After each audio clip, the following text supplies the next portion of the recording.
The woman who stepped off the stagecoach in Presidio, Texas, wore widow's black, despite the suffocating June heat of 1876. And Nathan Jarrett knew immediately she had come here to leave something behind rather than find something new. He had been loading supplies onto his mule when the stagecoach rattled into town, dust billowing behind it like a funeral shroud. Nathan was used to minding his own business. A man did not survive 10 years alone in the Chizos Mountains without learning when to look away. But something about the way she stood there, gripping a small carpetbag with white knuckles while her eyes swept across the desolate stretch of adobe buildings and sun-bleached wood, made him pause. She was younger than he had first thought, maybe 25 at most. The severe black dress and the weariness in her posture had aged her, but when she turned slightly, he caught sight of a face that would have been beautiful if not for the haunted look in her dark eyes. "You planning to stare all day or actually help a lady?" The barkeep's voice jolted Nathan from his observation. "She looks lost as a lamb in a wolf den." Nathan grunted. "Not my concern. You are the only decent man in 50 miles, Jarrett. Everyone else." The barkeep trailed off, but Nathan understood.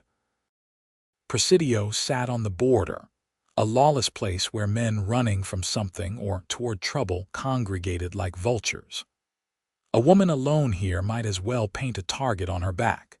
Against his better judgment, Nathan secured the last of his supplies and walked toward where the woman still stood. Up close, he could see the freckles scattered across her nose, the way her auburn hair caught the harsh sunlight where it escaped from beneath her bonnet, the slight tremble in her hands that she tried to hide. "Miss," he said, touching the brim of his hat. "You look like you could use some direction." Her eyes met his, and for a moment he saw steel beneath the exhaustion. "I am looking for the cemetery." Of all the things he had expected her to say, that was not among them. Cemetery. "Yes, I was told there is one at the edge of town." Her voice was refined, Eastern maybe, completely out of place in this rough border town. Nathan studied her for a long moment. "There is, but it is not the kind of place a lady should go alone, especially not in this town. I appreciate your concern, but I have traveled over 1,500 miles to get here. I can manage another few hundred yards." She straightened her shoulders, and he saw pride flash in her expression. "I did not say you could not. I am saying you should not alone." He gestured toward his mule. "I will take you. I need to pass that way regardless." That was a lie. His cabin lay in the opposite direction, up in the mountains where the air ran cool and the only neighbors were deer and the occasional bear. But something about this woman pulled at him, made him want to help despite a decade of purposely avoiding human entanglements. She hesitated, clearly weighing her options. Finally, she gave a slight nod. "My name is Diana Rawlings, Nathan Jarrett." He fell into step beside her, leading his mule. "You come all the way from back east, Philadelphia." She kept her eyes forward as they walked. "How could you tell? The way you talk. The clothes. Nobody out here wears that much black unless they are trying to make a point." Her jaw tightened. "I recently became a widow." Nathan felt a pang of guilt for his bluntness. "I am sorry for your loss. Do not be." The words came out harder than she seemed to intend, and she softened her tone. "I mean thank you, but condolences are not necessary." They walked in silence past the saloon, the general store, the livery.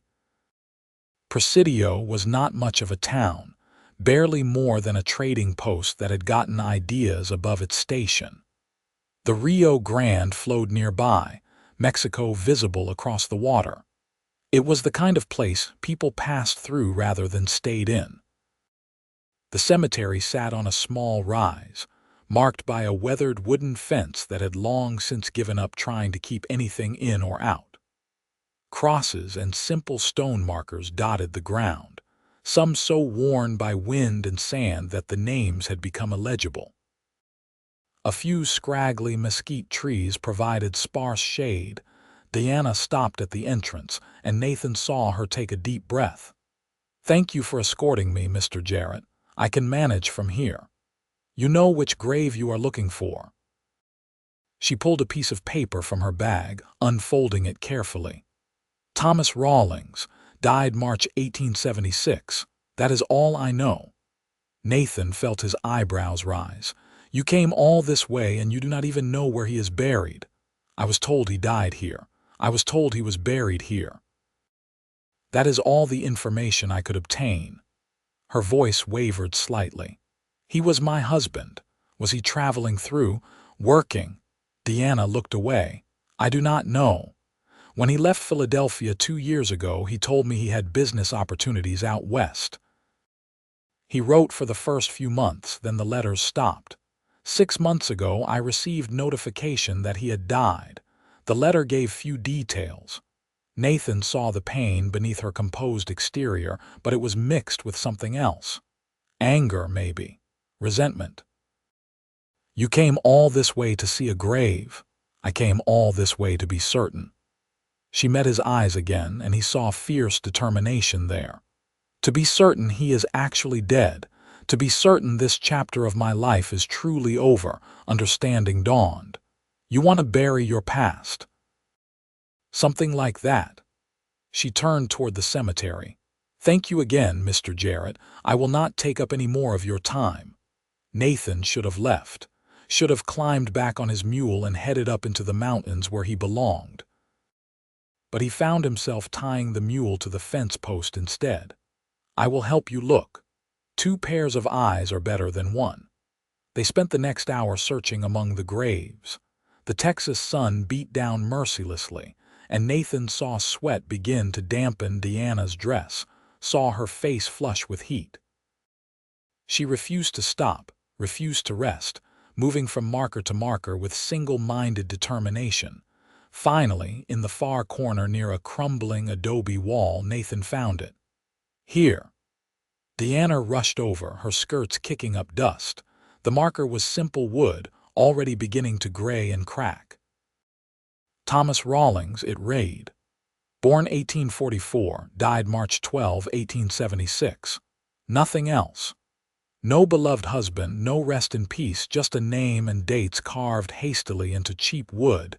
Diana stared at it for a long moment. Nathan expected tears, maybe a collapse of grief. Instead, she laughed, a sharp, bitter sound that made him wince. 3 years, she said softly. 3 years of marriage. 2 of those years he spent out here, doing God knows what, leaving me to fend for myself. And this is what is left. A wooden marker that will not last another winter.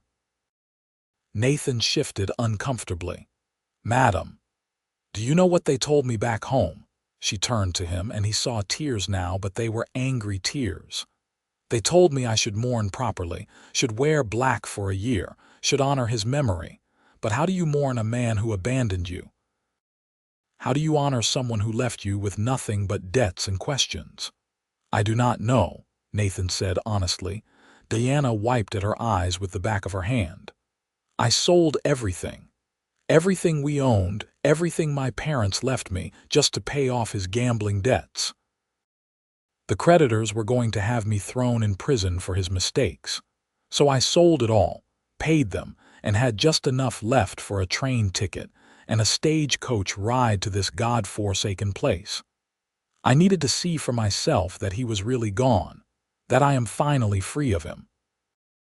The raw pain in her voice stirred something in Nathan that had been dormant for years. He remembered loss, remembered the feeling of being adrift. "What will you do now?" She looked around at the cemetery, at the town beyond, at the vast emptiness of West Texas stretching in all directions. "I have no idea. I have no money to get back east, no home to return to. Even if I could, I suppose I will have to figure something out. The town has a boarding house. Mrs. Chen runs it, charges fair rates. She might even let you work for your room if you need to." Diana nodded slowly. "That is practical advice. Thank you." They stood in silence for a moment, the wind rustling through the mesquite trees. Finally, Diana knelt beside the grave. From her bag she pulled out a wedding ring, the gold glinting in the sunlight. Nathan watched as she dug a small hole in the hard, packed earth with her bare hands, placed the ring inside and covered it over. "There," she said, standing and dusting off her hands. "That is done. I came to bury my past, and now it is buried." As they walked back toward town, Nathan found himself studying her from the corner of his eye. There was strength in her, a resilience that impressed him. She had been knocked down but was not staying down. He recognized that quality because he had needed it himself once, after his own life had fallen apart. "What brings a man like you to Presidio?" Diana asked, breaking the silence. "I live up in the Chizos Mountains. Come down once a month for supplies." A mountain man. She glanced at him, taking in his buckskin jacket, his worn boots, the rifle strapped to his saddle. "That must be a lonely life. I prefer it that way." "Why?" The question was direct, without artifice. Nathan found himself answering honestly. "Because people disappoint you. Because trusting someone means giving them the power to hurt you. Up in those mountains, the only thing I have to worry about is the weather and whether the hunting is good." "That sounds lonely," Diana said quietly. "Loneliness is better than betrayal." She looked at him with understanding in her eyes. "What happened to you, Mr. Jarrett? Nothing I care to discuss with a stranger." The words came out harsher than he intended. Diana nodded, not seeming offended. "Fair enough. I am sorry for prying." They reached the boarding house, a two-story structure that looked only slightly more sturdy than the other buildings. Mrs. Chen, a small Chinese woman who had somehow ended up in this border town, stood on the porch sweeping. "Mrs. Chen," Nathan called. "This is Miss Rawlings. She needs a room and possibly work." Mrs. Chen sized Diana up with sharp eyes. "Can you cook?" "Yes, madam." "Can you clean?" "Yes, madam." "Can you handle drunks without falling to pieces?" Diana hesitated, then lifted her chin. "I can learn." Mrs. Chen's stern expression softened slightly. "I have a room. Small but clean. You work for me, help with cooking and cleaning and keeping the boarders in line, and I will give you the room and meals. No wages for the first month, then we will talk." "That is very generous, thank you." Diana looked genuinely grateful. "Do not thank me yet. It is hard work. The men who stay here are not always gentlemen." Mrs. Chen glanced at Nathan. "You vouch for her?" Nathan was surprised by the question. He barely knew Diana, but he found himself nodding. "I do." "Good enough for me. Come on, girl, let me show you the room." Mrs. Chen headed inside, and Diana moved to follow. "Miss Rawlings," Nathan called. She turned back. "If you need anything, let Mrs. Chen know. She can get word to me." "Why would you help me further? You have already done more than enough for a stranger." Nathan did not have a good answer for that. "Just letting you know the option is there." A small smile touched her lips, the first genuine smile he had seen from her. "Thank you, Nathan Jarrett, for everything." He watched her disappear into the boarding house, then untied his mule. The smart thing would be to head back up into the mountains and forget about the widow from Philadelphia. He had supplies enough for a month, had no reason to return to Presidio until August. But as he rode away from town, Nathan could not shake the image of Diana's face when she had buried her wedding ring, could not forget the determination in her voice when she said she would figure things out.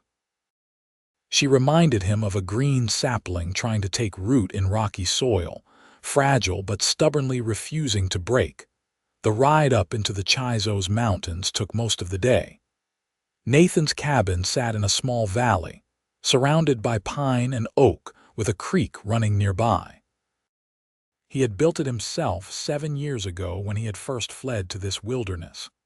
It was simple but solid, one room with a stone fireplace, a rope bed, a table and chairs he had made himself. Not much, but it was his. He went through the familiar routine of unloading supplies, checking his traps, splitting wood for the fire. The work was meditative, required no thought. But his mind kept drifting back to Presidio, to a woman in black standing over a grave. "What are you doing?" he asked himself. "You swore off people years ago. Swore off caring, but something about Diana Rawlings had gotten under his skin. Maybe it was recognition of a kindred spirit, someone else who had been betrayed and was trying to rebuild. Maybe it was just that she had reminded him he was still human, still capable of feeling something other than the dull contentment of isolation. Nathan tried to focus on his routine. Days passed in their usual pattern. He hunted deer and rabbit, fished in the creek, tended his small garden. The summer heat was less oppressive up here in the mountains, and he spent his evenings sitting on the porch he had built, watching the sun set over the valley. But he found his thoughts constantly drifting back to Presidio. Was Diana managing all right? Was Mrs. Chen treating her fairly? Were any of the rough men in that town bothering her? After 2 weeks, Nathan admitted defeat. He packed a saddlebag, left most of his supplies in the cabin, and headed back down the mountain. He told himself he needed tobacco, told himself he had forgotten to get coffee, told himself a dozen lies that all avoided the truth. He wanted to see Diana again. It was late afternoon when he rode into Presidio. The town looked the same as always, dusty and half deserted in the heat. Nathan tied his horse outside the boarding house and went inside. Mrs. Chen looked up from where she was mending a shirt. "Back so soon? You forget something? Need some tobacco. Figured I would check in." Nathan tried to sound casual. Mrs. Chen's eyes glinted with knowing amusement. "She is out back hanging laundry." Nathan felt heat creep up his neck. "I do not know what you mean." "Sure you do not." Mrs. Chen returned to her mending, a slight smile on her face. He found Diana in the backyard, reaching up to pin sheets to a clothesline. She had traded the black dress for a simpler gray one, more practical for work.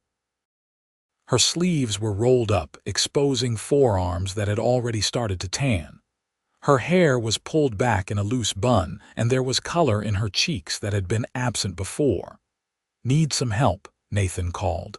Diana spun around, nearly dropping the clothespin she was holding. "Nathan."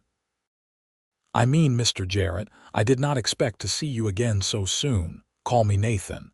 And I was passing through, thought I would check how you are settling in." "Passing through from where? I thought you lived up in the mountains." He shifted uncomfortably. "Well, I needed some supplies." "I see." There was a hint of amusement in her voice that told him she saw right through his excuse. "I am settling in well, thank you. Mrs. Chen is a fair employer, and the work keeps me busy." Nathan picked up one end of a wet sheet, helping her hang it. "Anyone giving you trouble?" A few of the boarders tried at first, but Mrs. Chen threatened them with her meat cleaver, and that solved that problem quite effectively. Diana smiled, and Nathan noticed how much younger she looked when she was not weighed down by grief and anger. "It is hard work, but honest work." "I do not mind it. That is good." Nathan helped her hang another sheet. "Better than Philadelphia." Diana paused, considering the question. "Different from Philadelphia. Back there I was suffocating. Everything was about appearances, about what people thought, about living up to expectations. Here nobody cares who I was. I am just Diana, the woman who works at the boarding house. It is freeing in a way I did not expect." "I know what you mean. That is part of why I came out here, to escape expectations." "What were you escaping from?" Diana asked. Nathan debated how much to tell her. He had not talked about his past with anyone in years, but something about Diana made him want to open up. "I had a farm back in Missouri, was married, had a life planned out. What happened? She left. Ran off with a gambler passing through town. Took everything of value and left me with debts and a farm I could not run alone. Lost it all. Spent a year drinking myself to death, then figured I had two choices: actually die or start over somewhere nobody knew me. He shrugged. Chose the mountains. Diana's expression softened with understanding. So you do know about betrayal, about losing everything. I do. That is why I recognized it in you. They finished hanging the laundry in companionable silence. When the last sheet was up, Diana turned to him. Would you like to stay for supper? It is the least I can do to thank you for helping me that first day. Nathan knew he should decline, should head back up the mountain before he got any more entangled with this woman. But he found himself nodding. I would like that. Supper was a simple affair, served at a long table with the other boarders. Most were rough men, cowboys and ranch hands and drifters. But Mrs. Chen ran a tight ship, and they all minded their manners in her presence. Diana moved around the table, serving stew and bread, and Nathan saw how she had already learned to deflect unwanted attention with a practiced coolness. After the meal, as the boarders dispersed to their rooms or the saloon, Nathan helped Diana with the dishes. Mrs. Chen had retired to her own quarters, trusting them to finish the cleanup. You do not have to help, Diana said as Nathan rolled up his sleeves. You are a guest. I do not mind. Never liked sitting idle anyway. He picked up a dish towel. You wash, I will dry. They worked in comfortable silence for a while, and Nathan found himself enjoying the simple domesticity of it. It had been a long time since he had done something as ordinary as washing dishes with someone. Can I ask you something? Diana said after a while. You can ask. Cannot promise I will answer. You ever get lonely up there in the mountains? Truly lonely, I mean. Nathan thought about it. Sometimes, especially at first, but I got used to my own company, found peace in the solitude. But is peace the same as happiness? The question struck deeper than he expected. I do not know. I have not thought much about happiness in years. Survival, contentment, those I know. Happiness seems like something for other people. Diana was quiet for a moment, her hands stilling in the wash water. I used to think I was happy. Before I married Thomas, I mean. I had my parents, had friends, had a life that made sense. Then they died in a cholera outbreak and I was alone, and Thomas came along offering security and companionship. I thought that would be enough, thought I could build happiness from those foundations. But you could not. No, because he was not what he seemed, and by the time I realized it, I was trapped. She resumed washing. But I am not trapped anymore, I am free. And I am determined to figure out what happiness actually looks like, not just what other people tell me it should be. Nathan dried another dish, mulling over her words. That is a brave way to look at it, or foolish. Diana smiled wryly. I have no money, no prospects, no plan beyond getting through each day, but somehow I feel more hopeful than I have in years. They finished the dishes and stepped out onto the porch. The night air was cooler, filled with the sounds of the town settling down. Music drifted from the saloon and somewhere a dog was barking. I should head out, Nathan said, though he was reluctant to leave. Got a long ride ahead. Will you come back? Diana asked, then seemed embarrassed by her directness. I mean, when you need supplies next, it would be nice to see a friendly face. I will come back, Nathan promised. And he meant it. The next few weeks fell into a pattern.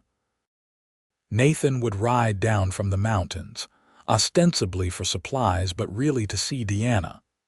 They would talk while she worked, or share a meal, or walk around the dusty streets of Presidio. Slowly, Nathan found himself telling her things he had not shared with anyone. About his childhood in Kentucky, about his time in the war, about the dreams he had once had for his life.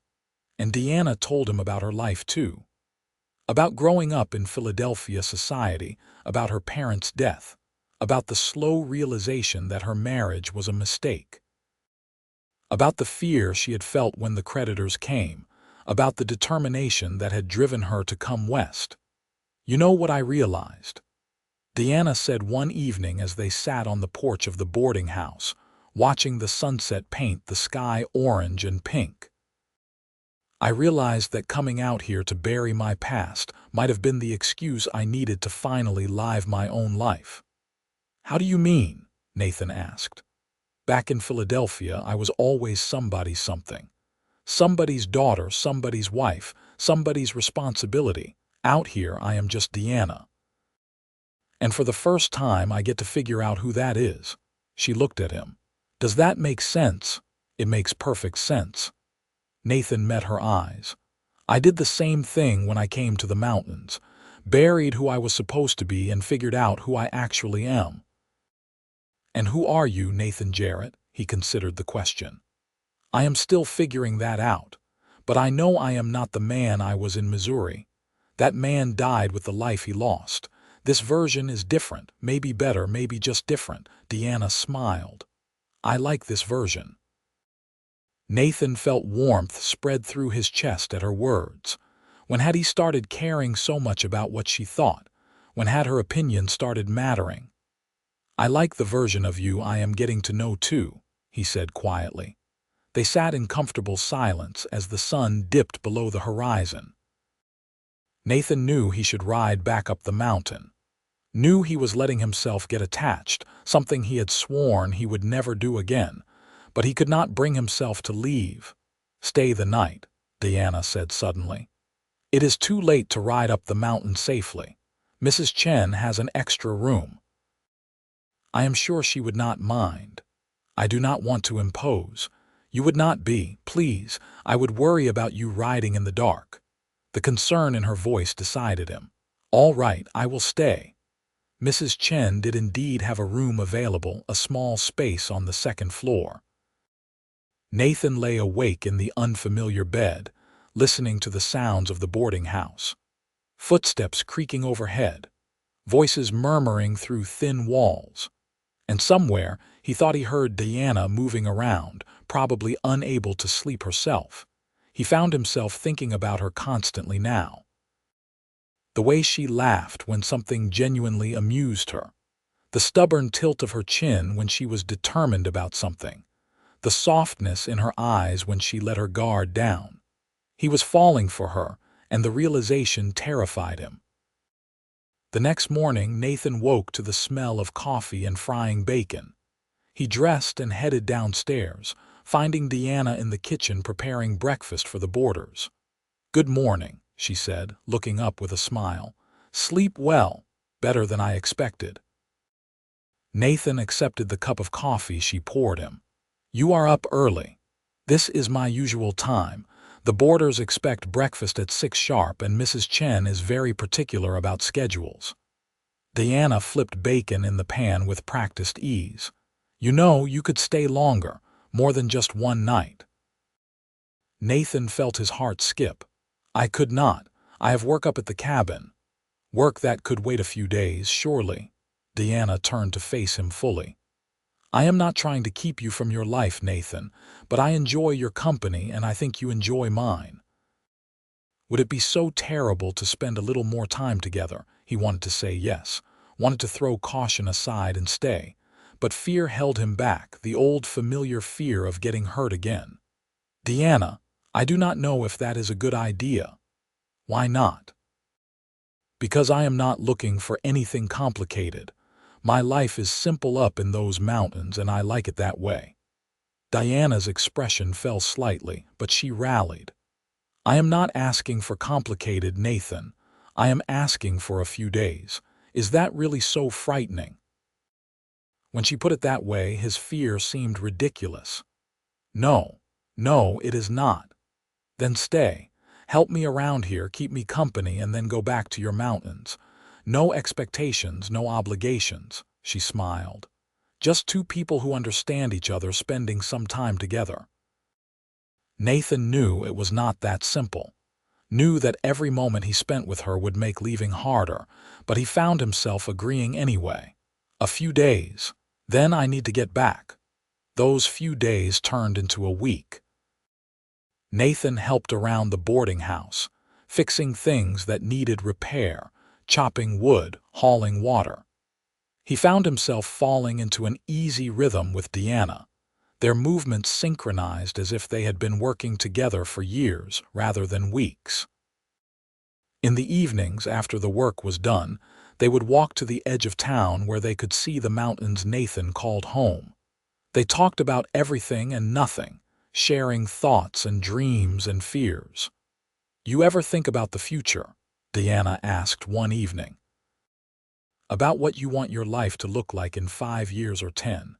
Nathan had spent so long just surviving that he had stopped planning beyond the next season. "I suppose I figured I would just keep doing what I am doing. Hunt, trap, live quietly. Does not that get lonely? I told you I am used to it. But being used to something is not the same as being happy with it." Diana looked at him intently. "Are you happy, Nathan?" "I am content."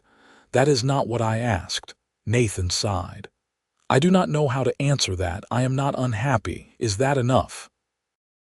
"I do not think it should be," Diana said softly. "I think we deserve more than just being not unhappy. I think we deserve actual joy." "And have you found that?" "Joy?" Diana smiled. "I am starting to. For the first time in years, I am starting to feel like maybe I deserve to be happy. Like maybe the universe is not punishing me. And do you know what has helped me realize that?" "What?" "You." She turned to face him fully. "Knowing you, talking to you, seeing that someone else understands what it is like to lose everything and still choose to keep going. You have given me hope, Nathan Jarrett." Her words hit him squarely in the chest. He reached out almost without thinking and took her hand. Her fingers curled around his, warm and real. "You have given me something too," he admitted. "You have reminded me that isolation is not the same as peace. That maybe I have been hiding instead of healing." "Then maybe we can help each other," Diana suggested. "Help each other figure out how to actually live instead of just survive."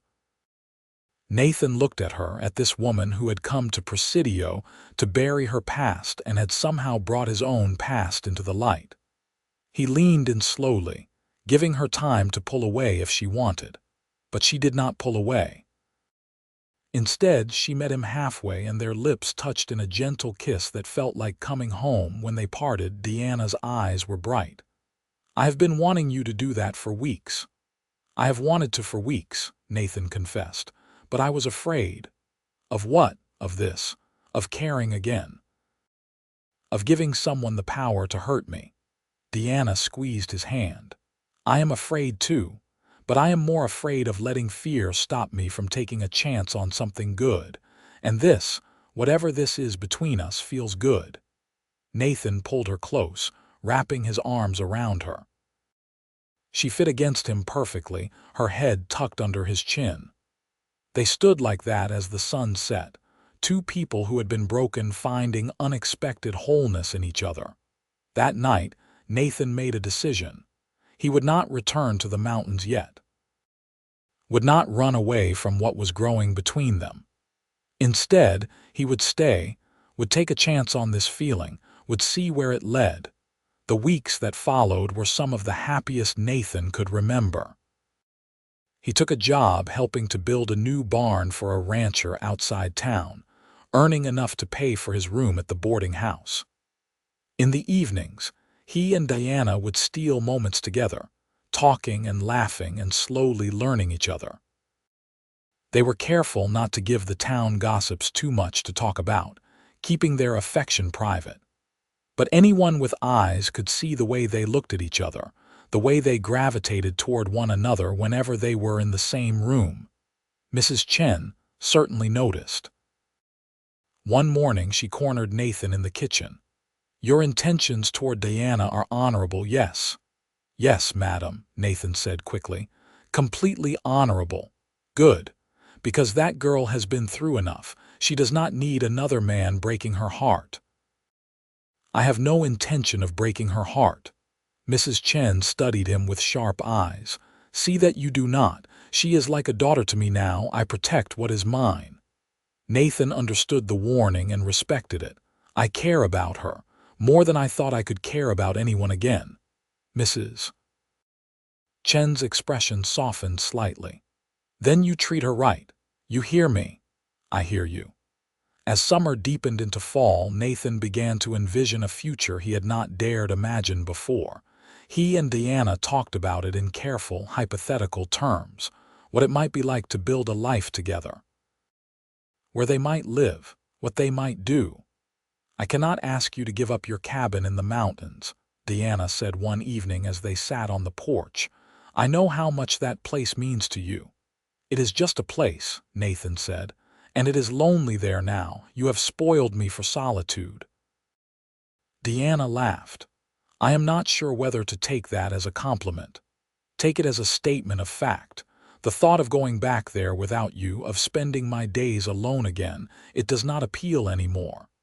Then what do you want to do? Nathan had been thinking about this for weeks. I want to build us a proper home, not just a cabin in the wilderness, but a real house. Maybe closer to town so you are not so isolated, somewhere we can make a life together. Are you asking what I think you are asking? Diana's voice was breathless. Nathan slid off his chair and knelt in front of her, taking her hands in his. Diana Rawlings, I came to Presidio a month ago with no intention of ever caring about another person. But you changed that. You reminded me what it means to be alive, not just surviving. You gave me hope for a future I thought I had lost. Would you do me the honor of becoming my wife? Tears spilled down Diana's cheeks. Yes. Yes, Nathan, I will marry you. He stood and pulled her into his arms, kissing her deeply. When they broke apart, both were grinning like fools. I do not have a ring yet, Nathan said, but I will get you one, the best one I can afford. I do not need a ring, Diana said. I need you. That is all. They told Mrs. Chen the next morning, and the older woman surprised them both by tearing up. Finally, she said. I was wondering how long you two would dance around each other. When is the wedding? Soon, Nathan said, looking at Diana. Unless you want a big ceremony. No, Diana said firmly.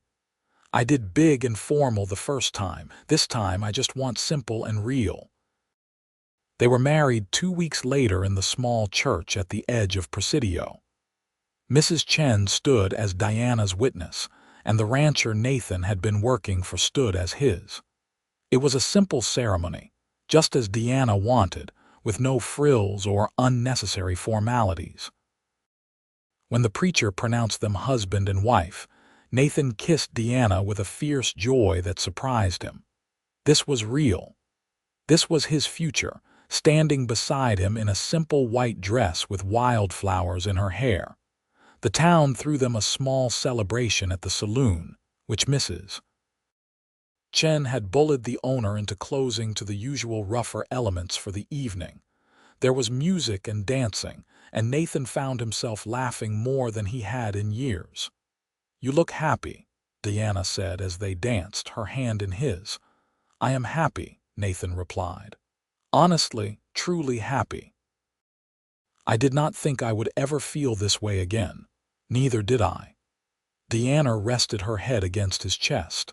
I came here to bury my past, and instead I found a future with you. We found each other, Nathan corrected, and I am not letting you go. They spent their wedding night in the room Nathan had been renting at the boarding house, which felt both strange and right. Tomorrow they would start looking for land to build their home. Tomorrow they would begin the practical work of building a life. But tonight was just for them, for celebrating the miracle of two broken people finding wholeness in each other. The next few months were a whirlwind of activity. Nathan found a plot of land a few miles outside Presidio, near enough to town for convenience but far enough for privacy. It sat in a small valley with a creek running through it, surrounded by cottonwood trees. The moment Diana saw it, her eyes lit up. It is perfect, she breathed. You are sure? It will be a lot of work, and it will be lonely sometimes when I am out working the land. I am sure, Diana said firmly. We can make this place into something wonderful." They began building with help from neighbors Nathan had made through his work. The house started to take shape, bigger than his mountain cabin but still modest. 2 rooms to start, with plans to add on as needed. Nathan worked from dawn until dusk, and Diana was right there beside him, helping however she could. In the evenings, exhausted but satisfied, they would sit by their campfire and talk about their plans. A barn for animals, a chicken coop, a vegetable garden, maybe eventually children. "I always wanted children," Diana admitted one night. "But with Thomas, I was afraid to bring a child into that situation. I did not want them growing up with a father who was never there, who was destroying himself with gambling and drink." "It will be different with us," Nathan promised. "I am not going anywhere. This is my home now. You are my home." Diana smiled. "You are mine too." The house was finished by early December. It was not fancy, but it was solid and warm and theirs. Diana cried when Nathan carried her over the threshold, happy tears that she did not bother to hide. "Welcome home, Mrs. Jarrett," Nathan said, setting her down gently. "Welcome home to you too, Mr. Jarrett." Diana looked around the bare rooms. "We have a lot of work to do to make this place livable. We have time. We have all the time in the world." They spent the winter making the house into a home. Diana sewed curtains for the windows. Nathan built furniture, a proper bed frame, a table with chairs, shelves for their few possessions. They bought a cow and some chickens from a neighboring ranch. Slowly, their lives took on a comfortable rhythm. Nathan continued to take odd jobs when they needed extra money, but mostly he focused on their land. He cleared fields for planting, built a barn, mended fences.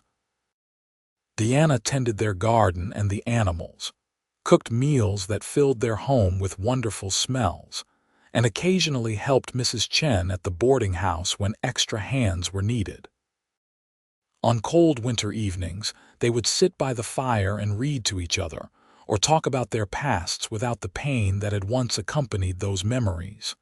They were healing, both of them, finding that sharing their burdens made them lighter. "You ever regret it?" Diana asked one night. "Giving up your solitude in the mountains?" Nathan pulled her closer, tucking her against his side. "Not for a single moment. I thought I wanted to be alone, but I was just afraid. You helped me see the difference. You helped me too. Helped me see that my worth was not tied to my mistakes or to what happened to me, that I could start over and build something good." "We built something good together," Nathan corrected. Spring came, bringing warmth and new life. Diana planted her garden with enthusiasm, and Nathan helped her create neat rows of vegetables. They talked about maybe getting a horse, about building a proper chicken coop, about all the improvements they wanted to make. In April, Diana began feeling ill in the mornings. At first, she dismissed it as something she ate, but when it continued for a week, Nathan insisted she see the doctor in town. The doctor, an older man named Dr. Martinez, examined her and gave them news that made Nathan's heart soar. Diana was expecting a baby, due in late autumn. They rode home in stunned silence. Finally, Diana spoke. "Are you happy about this?" "Happy." Nathan pulled the wagon to a stop and turned to her. "Diana, I am thrilled, terrified but thrilled." She laughed, relief evident on her face. "I am terrified too, but also excited. We are going to be parents." "We are going to be parents," Nathan repeated, the reality of it sinking in. He pulled her into a careful embrace. "Thank you for giving me this, for giving me everything." The pregnancy progressed smoothly through the spring and summer. Diana's belly grew round, and Nathan found himself constantly amazed by the miracle of it. He talked to the baby through Diana's stomach, told it stories, promised to teach it everything he knew. "Boy or girl, do you think?" Diana asked one evening as they sat on their porch, watching the sunset. "I do not care," Nathan said honestly. "As long as the baby is healthy and you are all right. I hope for a boy, one who looks like you. I hope for a girl, one who has your strength and your smile." Diana laughed. "I suppose we will find out soon enough." The baby came in early November, arriving after a long labor that tested Nathan's nerves far more than Diana's. Dr. Martinez delivered the child, a healthy boy with a strong set of lungs and a head of dark hair. "What will you name him?" the doctor asked as he placed the baby in Diana's arms. Diana looked at Nathan and they shared a smile. They had discussed names but had not settled on one. Now, looking at their son, Nathan knew. "David," he said. "David Nathan Jarrett." "David," Diana repeated, looking down at their baby. "Hello, David. Welcome to the world." Nathan sat beside Diana on the bed, putting his arm around her shoulders and looking down at their son. This tiny person, this new life, represented everything good that had come from their decision to take a chance on love. "We did it," Diana said softly. "We built a future." "We did," Nathan agreed. "And we are going to keep building it every day together." The first months with David were challenging. The baby cried often, needed constant attention, and neither Nathan nor Diana had much experience with infants. But they learned together, taking turns walking the floor with David when he fussed, celebrating every small milestone, marveling at how quickly he grew. Spring came again, bringing with it the first anniversary of their wedding. Nathan surprised Diana by taking her into town for dinner at the hotel restaurant, their first evening out since David's birth. Mrs. Chen eagerly volunteered to watch the baby. "I cannot believe it has only been a year," Diana said over dinner. "It feels like we have been together forever." "In a good way, I hope," Nathan said, "in the best way. I cannot even remember what my life was like before you, or maybe I just do not want to remember." Nathan reached across the table and took her hand. "Neither of us has to remember. Those lives, those people we were, they are buried in that cemetery along with your wedding ring. We are different people now, better people." "We are," Diana agreed. "And I love the people we have become. I love the life we have built." "I love you," Nathan said. "More than I ever thought possible. You and David, you are my whole world now." Tears shimmered in Diana's eyes. "You are our whole world too. You gave me a future when I thought I had none. You helped me build something beautiful from the ruins of my past." They returned home to find David sleeping peacefully in Mrs. Chen's arms. The older woman had a soft spot for the baby, often stopping by with small gifts or offers to help. "You two have built something special," Mrs. Chen said as she prepared to leave. "I am proud of you both." As the years passed, their little family continued to grow and thrive. 2 years after David was born, Diana gave birth to a daughter they named Emma. Then, 2 years after that, another boy came along, who they named Matthew. The house expanded to accommodate their growing family. Nathan added 2 more rooms, a larger kitchen, a porch that wrapped around the front. The barn grew too, filled now with horses and cows and all the animals needed for a working ranch. Nathan and Diana worked side by side, building their ranch into something prosperous. They raised cattle, grew crops, and sold their surplus in town. It was hard work, but satisfying work, made easier by doing it together. The children grew up surrounded by love and the wide open spaces of West Texas. David turned out to be quiet and thoughtful, fascinated by books and learning. Emma was wild and fearless, always climbing trees or chasing after the animals. Matthew was the peacemaker, gentle-natured and kind. On Sunday evenings when the work was done, the family would gather on the porch. Nathan would tell stories about his time in the mountains, and Diana would sing songs she remembered from her childhood. The children would play nearby, their laughter filling the air. Did you ever imagine this? Diana asked Nathan one such evening after the children had been put to bed. This life, this family. Never, Nathan admitted. After everything fell apart in Missouri, I could not imagine trusting anyone again, let alone having a family. But you changed everything. You changed everything for me too.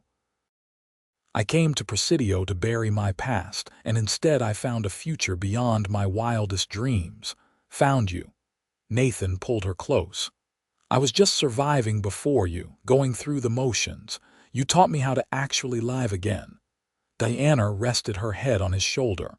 We taught each other. That is what makes it work. As the children grew older, Nathan taught them everything he knew. He taught David to hunt and track, taught Emma to ride and rope cattle, taught Matthew to plant and tend crops. Diana taught them all to read and write, to be kind and fair, to value honesty above all else. The ranch prospered over the years. Nathan's reputation as a fair and hard-working man grew, and he was respected throughout the county. Diana became known for her generosity, always ready to help neighbors in need or care for the sick. On their 10th anniversary, Nathan surprised Diana with a gift he had been working on in secret. He had commissioned a beautiful wooden sign for the entrance to their property, with their ranch name carved into it, the New Beginning Ranch. It is perfect, Diana said, tears streaming down her face. That is exactly what this place is, our new beginning. They stood at the entrance to their property, looking back at the house they had built, the barn, the fields, the life they had created.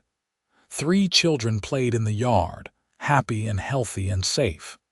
It was more than either of them had dared to hope for all those years ago. You know what I realized, Nathan said, putting his arm around Diana's shoulders. That day you stepped off the stagecoach in Presidio, I thought you were just another person passing through. I had no idea you would become my entire world. I thought I was at the end of my story, Diana replied. Thought the best I could hope for was to lay my past to rest and survive whatever came next. I never imagined I would find love again. Real love, the kind that builds and sustains and grows stronger with time. We were both wrong, Nathan said, about what we thought we wanted, about what we thought we needed. We were both so focused on protecting ourselves from being hurt that we almost missed this. Diana smiled up at him. But we did not miss it. We took a chance. We chose to trust again, even when it was terrifying. And look what we got because we were brave enough to try. They walked back toward the house hand in hand, their children running to meet them. David, now 12, was carrying Matthew on his shoulders. Emma, 10 years old and already showing signs of her mother's beauty, ran ahead to open the door. That night, after the children were asleep, Nathan and Diana sat on their bed and looked back on the decade they had shared. From that first meeting in the dusty street of Presidio to this moment, surrounded by the family and life they had built together. If you could go back, Nathan asked, and tell that woman who stepped off the stagecoach what was coming, what would you say? Diana thought for a moment. I would tell her to trust the process. That sometimes the worst moments of our lives are preparing us for the best moments. That hitting rock bottom is not the end, it is just clearing space for something better to grow. What would you tell that mountain man who was too afraid to care about anyone? Diana asked. I would tell him that being hurt does not mean he has to hide forever. That the right person will make taking a risk worth it. That love is not about never getting hurt. It is about finding someone worth hurting for if it comes to that. Nathan pulled Diana close. And I would tell him that he is about to meet the most extraordinary woman, and his only job is to not mess it up. Diana laughed. You did not mess it up, neither did you. As years continued to pass, Nathan and Diana watched their children grow into capable, kind adults. David went to study law, determined to bring justice to the frontier territories. Emma married a neighboring rancher's son and started her own ranch. Matthew stayed to help run the New Beginning Ranch, eventually taking over most of the daily operations as Nathan and Diana grew older. Matthew married a schoolteacher from town named Sarah, and they gave Nathan and Diana their first grandchildren. Then, Emma had children, and later David did too. The house that had once seemed so big now felt almost too small when the whole family gathered for holidays. Nathan and Diana grew old together gracefully. Their hair turned silver, their faces lined with wrinkles earned from years of sun and laughter. But their love never wavered. If anything, it grew stronger, deepened by decades of shared joys and struggles, of building a life together from nothing. On their 30th anniversary, surrounded by children and grandchildren, Nathan raised a glass to toast his wife. 30 years ago, I watched a woman in a black dress step off a stagecoach, and I had no idea my life was about to change forever. Diana, you took a broken man and helped him build something beautiful. You gave me a family, a home, and a reason to wake up every morning with gratitude. I love you more today than I did the day we married, and I will love you more tomorrow than I do today. Diana wiped tears from her eyes. Nathan gave me a gift I did not know I needed.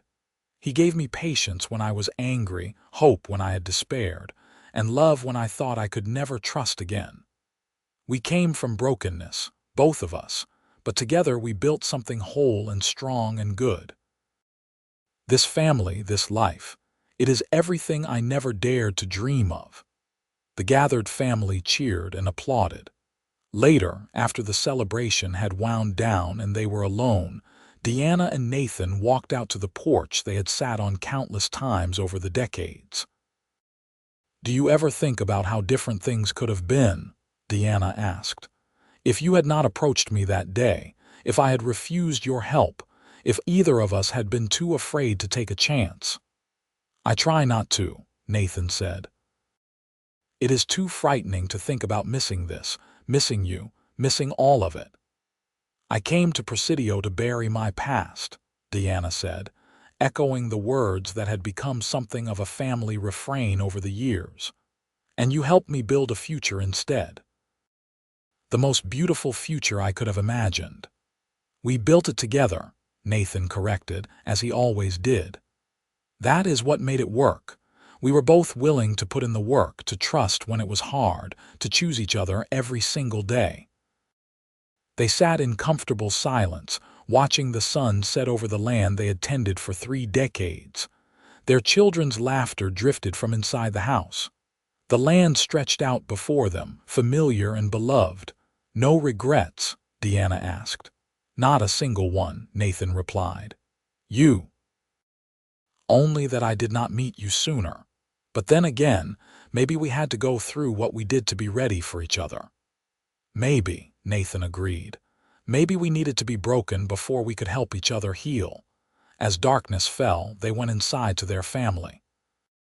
The house was full of noise and life and love, so different from the empty, quiet existence both of them had known before they found each other. Years later, when Nathan and Diana were both in their 70s, they would still sit on that porch and remember the day they met. Remember building their first house. Remember the birth of each child, each grandchild. Remember every moment of the life they had built together. Their story became something of a legend in Presidio. People spoke of the widow who came to town with nothing but grief and determination, and the mountain man who had hidden himself away from the world. They spoke of how 2 broken people had found each other and built something remarkable. Young couples would visit the New Beginning Ranch, wanting to hear the story firsthand. Diana and Nathan would tell it, taking turns filling in details, finishing each other's sentences after so many years together. "The secret," Diana would always say at the end, "is that love is not about finding someone perfect. It is about finding someone imperfect and choosing to build a life with them anyway. It is about work and patience and forgiveness and grace. And it is about taking chances, Nathan would add. About being brave enough to trust again even after you have been hurt. About believing that your story is not over just because you have had chapters you would rather forget. On their 40th anniversary, the whole family gathered at the New Beginning Ranch. There were now a dozen grandchildren and 3 great-grandchildren. The house had been expanded multiple times to accommodate family gatherings. The ranch had grown prosperous beyond anything Nathan and Diana had imagined in those early days. But the most remarkable thing was that Nathan and Diana still looked at each other the same way they had when they first fell in love. Still held hands. Still found reasons to smile at each other across crowded rooms. Still chose each other, every single day.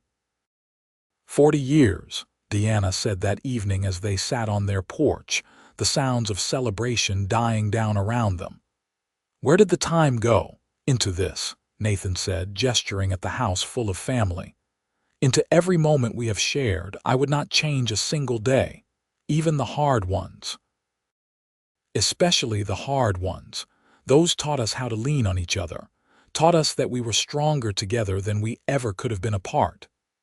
Diana leaned against him, and Nathan wrapped his arm around her. They sat like that, watching the stars come out, surrounded by the evidence of the life they had built. You know what the best part is? Diana asked. What? We are not done yet. We still have more story to write. Nathan smiled. You are right. As long as we are together, we are still building our future. And they did. Nathan and Diana continued to live full lives well into their 80s. They watched their grandchildren grow up and have children of their own. They celebrated milestones and weathered storms. They laughed and sometimes cried, but they did it all together. The New Beginning Ranch remained a place of love and warmth, a testament to what 2 people could build when they chose hope over fear, trust over cynicism, love over bitterness. When Nathan finally passed away at the age of 87, he died peacefully in his sleep with Diana's hand in his. His last words were, "Thank you for every moment." Diana mourned him deeply, but not bitterly. She had had over 45 years with the love of her life, had built a family and a legacy that would continue long after both of them were gone. She knew, without doubt, that her life had been rich and full and blessed. She lived another 3 years, surrounded by her children and grandchildren and great-grandchildren. She spent those years sharing stories, passing down the lessons she and Nathan had learned, making sure that their legacy of love and resilience would continue. On a warm spring evening, Diana passed away in her sleep, in the same bed she had shared with Nathan for over 4 decades. Her family found her with a smile on her face, her hand resting on the pillow where Nathan's head used to lie. They buried her next to Nathan on a hill overlooking the New Beginning Ranch, under a large oak tree they had planted together in their first year of marriage. The headstone read simply, Diana Jarrett, beloved wife, mother, grandmother, and friend. She came to bury her past and built a beautiful future instead.